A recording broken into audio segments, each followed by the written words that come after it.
大家好，我哋有一宗特別嘅新聞報導。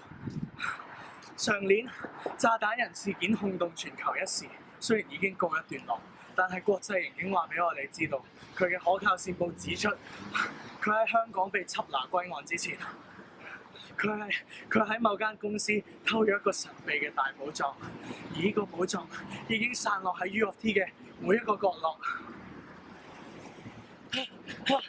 交翻俾 Joy 先。唔該。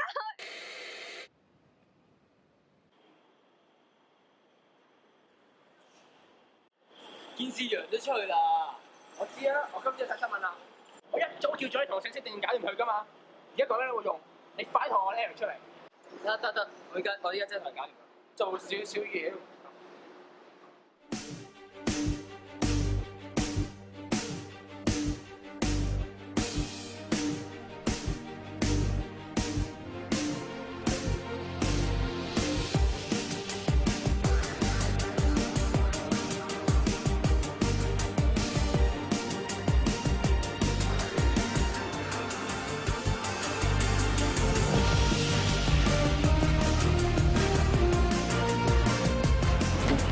搞咗咁耐，終於俾我揾到你。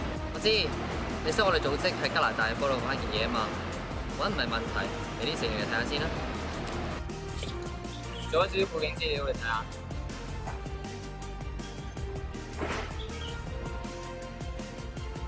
好，你啲資料咁齊全，我哋翻幫你哋啦。我今次呢單我有啲棘手，所以除咗我哋之外，希望再揾其他人幫手。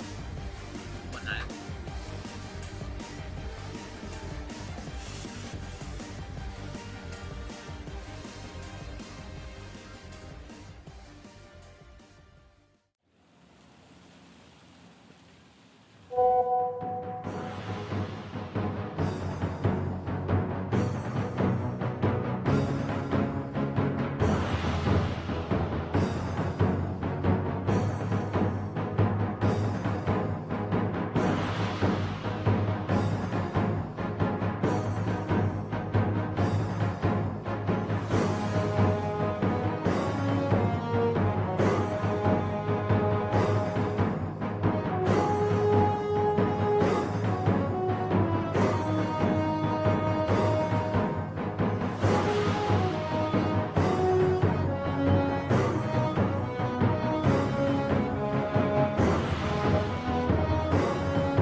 需要你嘅幫忙。